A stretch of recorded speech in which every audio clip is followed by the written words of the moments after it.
شروع اللہ کے نام سے جو بڑا مہربان اور نہایت ہی رحم کرنے والا ہے۔ تمام حضرات درود پاک پڑھیں بھائی۔ اللہم صلی علی محمد وعلی آل محمد کما صلیت علی ابراہیم وعلی آل ابراہیم انکا حمید مجید۔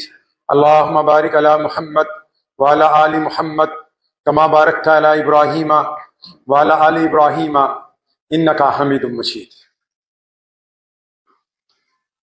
اللہ تعالیٰ کے پیارے نبی جناب محمد صلی اللہ تعالیٰ علیہ وسلم نے ارشاد فرمایا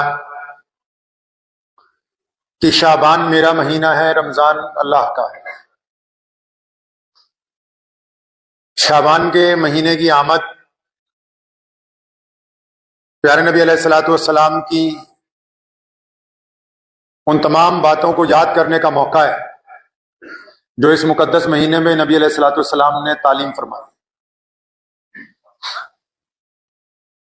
رمضان بالکل قریب ہے، اور رمضان کی آمد سے پہلے اس مہینے کو نبی علیہ الصلوۃ والسلام نے اس لیے اپنا مہینہ بتایا تاکہ رمضان کی شایان شان اس کا استقبال کیا جا سکے۔ رمضان کا استقبال شعبان میں ہوتا ہے۔ شعبان میں شب برات کی رات بھی آئے گی۔ پیارے نبی علیہ الصلوۃ والسلام نے کثرت سے اس مہینے میں روزے بھی رکھے۔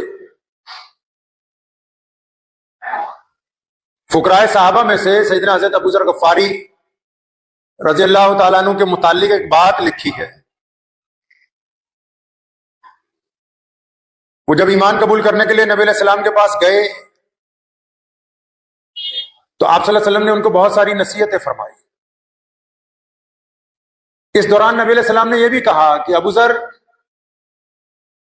دین میں آنے کی وجہ سے اب تمہیں بہت سارے لوگ ملامت کریں گے، اب کچھ لوگ تمہیں تانا ماریں گے، لیکن تم کسی بھی تانا مارنے والے کی، ملامت کرنے والے کی کبھی پرواہ نہ کرنا۔ ایمان قبول کر کے اس دار ارقم میں سے باہر نکلے تو ایک صحابی ملے، فرمایا ابو ذر مبارک ہو، پتہ لگا ایمان لے آئے، لیکن میرا مشورہ یہ ہے کہ ابھی اہل مکہ کو بتانا نہ، کیونکہ وہ تمہیں ملامت کریں گے، تانا ماریں گے۔ فرمایا تیرا مشورہ تو اچھا ہے، بھائیوں جیسا ہے، لیکن میں نے محمد رسول اللہ سے وعدہ کر لیا کہ اب جو لوگ تانا ماریں گے جتنے مرضی مارتے رہے، میں دین سے ہٹنے والا نہیں ہوں۔ میں اپنی روش تبدیل نہیں کروں گا۔ اور پھر نبی علیہ الصلوۃ والسلام کی زندگی میں بھی، سیدنا ابو بکر رضی اللہ تعالیٰ عنہ کی خلافت میں بھی، اور سیدنا عمر بن خطاب رضی اللہ تعالیٰ عنہ کی جلالی خلافت میں بھی، فقراء صحابہ میں سے اگر کسی کا دبدبہ سب سے زیادہ بیچ میں رہا صحابہ میں تو سیدنا ابو ذر غفاری رضی اللہ تعالیٰ عنہ۔ پرواہ نہیں کی دین کے معاملے میں کسی کی، کہ دین کے معاملے میں کون کیا کہے گا،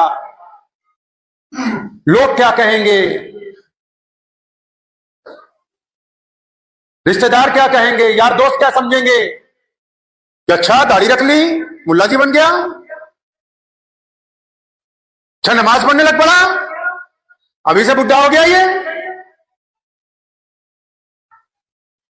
اچھا سود کو حرام بتا رہا ہے، نقصان کر رہا ہے، سادگی سے شادی کی بات کر رہا ہے، دیوانہ ہو گیا، پاگل ہے۔ ماں باپ کہتے ہیں آج کے دور میں بچوں کو، اگر کوئی نوجوان بیٹا بیٹی اڑ جائے کہ سنت کے مطابق نکاح کرنا ہے، نہیں تو پاگل ہے، دیوانہ ہے، تجھے کیا پتا برادری والے کیا کہیں گے اگر ہم نے 1500 لوگوں کو کھانا نہ کھلایا تو۔ اب تو دین کے معاملے میں ملامت کرنے والوں کی نعوذ باللہ قدر کی جاتی ہے۔ پہلے تو بے پرواہی ہوتی تھی، بکواس کرتے رہو جتنا مرضی، ہمیں کوئی پرواہ نہیں ہے۔ اب ہم کہتے ہیں نہیں نہیں نہیں نہیں، آپ جو کہیں گے وہ، نعوذ باللہ۔ اور دنیا میں جو لوگ بھی دین کو مقدم نہیں رکھتے، مؤخر کرنا چاہتے ہیں، وہ کامیاب نہیں ہو سکتے۔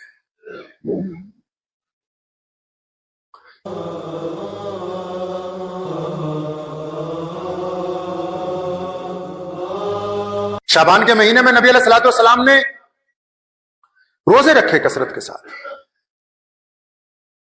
صدقہ کیا کثرت کے ساتھ، راتوں کو عبادت نبی علیہ الصلوۃ والسلام نے کی، غربا کا، مساکین کا خیال رکھا۔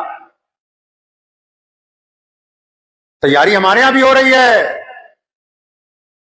شعبان میں تیاری ہمارے یہاں بھی ہو رہی ہے، زیادہ سے زیادہ چندہ کرنے کی، اچھے سے اچھے قالین خریدنے کی، بہترین سے بہترین مسجدوں میں پتھر لگانے کی۔ ہم بھی کوئی پیچھے تھوڑی ہیں تیاری کرنے میں، ہماری تیاریوں میں مکاریاں ہیں، بے ایمانیاں ہیں،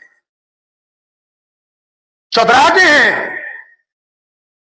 کہ اس بار رمضان میں یوں کریں گے، اس بار یوں کریں گے، یہ کھائیں گے، وہ کھائیں گے، لسٹیں تیار ہو رہی ہیں۔ ادھر کس تیاری کا حکم ہے کہ رمضان سے پہلے دل کو پاک کرو، رمضان سے پہلے آنکھوں کو پاک کرو، رمضان سے پہلے زبان کو پاک کرو، رمضان سے پہلے کانوں کو پاک کرو، رمضان سے پہلے اپنے موبائل کو پاک کرو، رمضان سے پہلے اپنے گھر کو پاک کرو۔ ادھر کس تیاری کا حکم ہے؟ پاکی کا، نیکی کا، بہترین اعمال کا۔ اور ادھر تیاری کیا ہو رہی ہے؟ رنگ روغن کی تیاری، بہترین کپڑوں کی تیاری، اچھے لباس کی تیاری، اعلیٰ ترین پھلوں کی بکنگ کی تیاری، بہترین گوشت کی تیاری، باورچیوں کی بکنگ کی تیاری۔ یہ بریانی کی دیگیں، قورمے کی دیگیں قیامت والے دن بچا نہیں پائیں گی تمہیں اللہ کے عذاب سے۔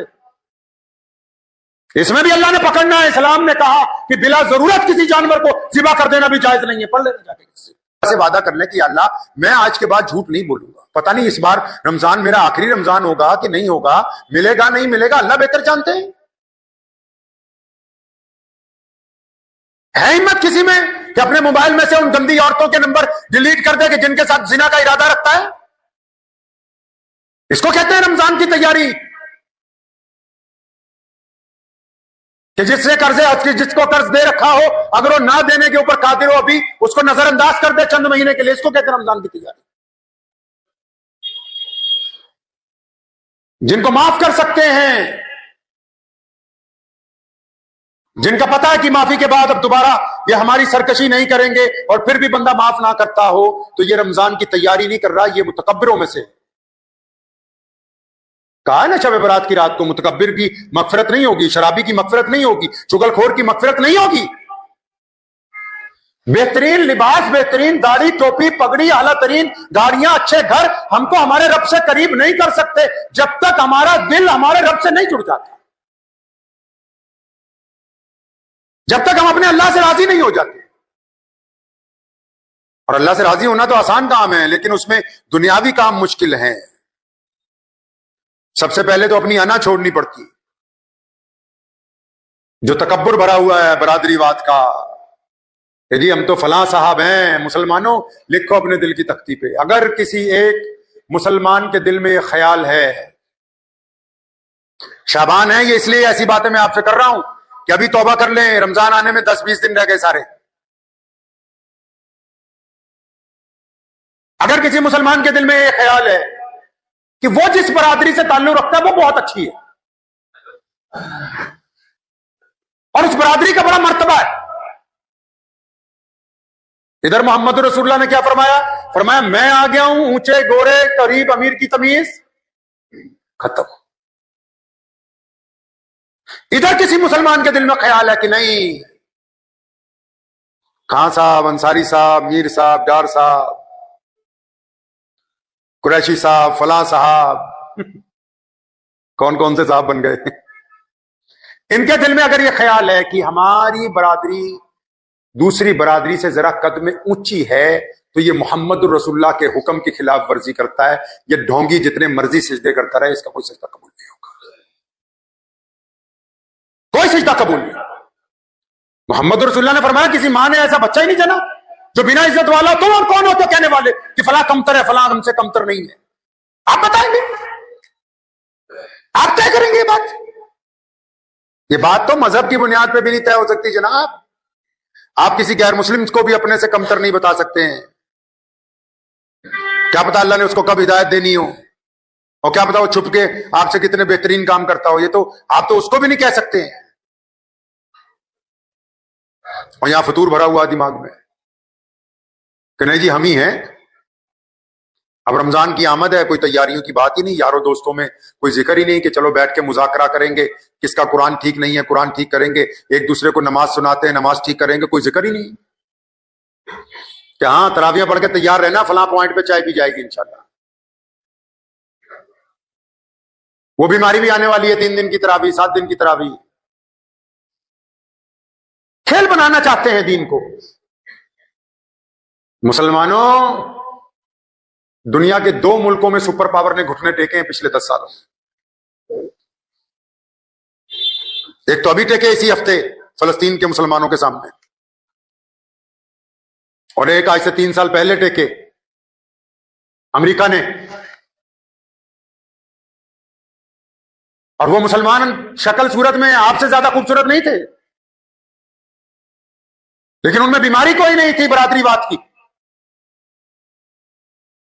انا نہیں ہے، میں نہیں ہے. دنیا کی سپر پاور کا صدر اجڑے ہوئے لوگوں سے، جن کے گھر اجڑ گئے، جن کے اسپتال گرا دیے گئے، جن کی مسجدیں مسمار کر دی گئی، ان کے سامنے گھٹنے ٹیکتا ہے 2025 میں. اس کو کہتے ہیں اللہ کی طاقت، اور اسے کہتے ہیں کہ اللہ کے محبوب بندوں کی اپنے رب کے ساتھ تعلق، جو پورے ایمان کے ساتھ بدترین حالات میں بھی اپنے خدا کی رضا کے اندر راضی رہے.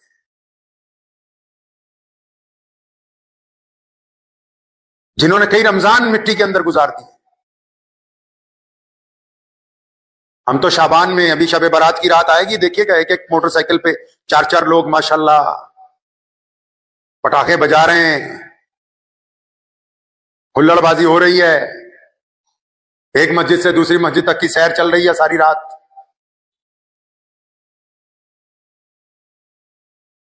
دین کی طرف لوٹیں میرے بھائی. دنیا پیاسی ہے، لوگ آپ کی طرف دیکھ رہے ہیں، پوری دنیا کے لوگ آپ کی طرف دیکھ رہے ہیں، مسلمانوں کی طرف. اور آپ پتہ نہیں کس کی طرف دیکھ رہے ہیں. آپ کو تو محمد رسول اللہ صلی اللہ تعالی علیہ وسلم کے اس اخلاق حسنہ کی طرف دیکھنا ہے. سیدنا ابو ذر غفاری رضی اللہ تعالیٰ عنہ کے پاس ساری زندگی اربوں روپیہ آیا.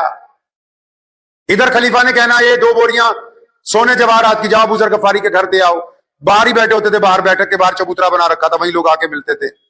تو خادم نے آ کے پکڑانے کی، حضرت یہ امیر المومنین نے آپ کے حصے کا مال و زر بھیجا ہے، فلاں ملک فتح ہوا. فرمایا اچھا ٹھیک ہے، یہیں رکھ دو سائڈ پہ. بس جو آتا جاتا تھا مٹھیاں بھر کے دیتے رہتے تھے. شام ہو جاتی تھی تو بوریاں خالی کر کے تب گھر کے اندر گھستے تھے. بیوی نے کہنا میاں آج آٹا نہیں بچا. فرمایا اچھا تو اگر صبح کہہ دیتی تو 1 دینار تجھے بھی میں دے دیتا، اب انتظار کر، کوئی بات نہیں، کل کو دیکھیں. گورنریاں ٹھوکروں پہ رکھی ساری زندگی. منتیں کی ابو بکر صدیق رضی اللہ عنہ نے کہ حضرت آپ شام کے گورنر بنے، پھر کہا مصر کے بنے، پھر کہا آپ کیسر و کسریٰ کا جو علاقہ فتح ہوا اس کے گورنر بن جائیں. فرمایا نہیں یار، یہ میرا کام تھوڑی ہے کاغذ اٹھا کے پھاڑ دیں. آپ دین کے معاملے میں ملامت کی پرواہ کیوں کرتے ہیں؟ لوگوں کا کام ہے تانے دینا. آپ یہ دیکھیں کہ اگر اس تانے میں سچائی ہے تو اپنی خرابی کو ٹھیک کریں، سچائی نہیں ہے تو اپنے رب پر یقین رکھ کے آگے بڑھیے. اپنے اندر غور کیجئے. رمضان سامنے کھڑا آپ کو دیکھ رہا ہے کہ رمضان آ رہا ہے، اور آپ رمضان کی تیاری کس طرح کرتے ہیں؟ اللہ تعالیٰ دیکھ رہے ہیں آپ کے دل کو. کیا قرآن پاک کی اب تلاوت میں کثرت ہوگی؟ کیا دنیا کی باتیں ہم لوگ کم کریں گے؟ کیا نوافل میں زیادتی ہوگی؟ کیا غریبوں مسکینوں کی ہم لوگ مدد کریں گے؟ یہ ظاہری اسباب جو ہیں، مسجدوں کو سجانا، مسجدوں کی آسائش کا سامان کرنا ضروری ہے، ٹھیک ہے، نمازیوں کے لیے آرام دہ چیز ہے. لیکن یہ جو لوگ اس کام میں لگے ہوئے ہیں ان کے لیے اگر وہ اس کو اپنے لیے عزت کا ذریعہ بنانا چاہتے ہیں تو پھر یہ ان کے لیے خسارے کی بات ہے.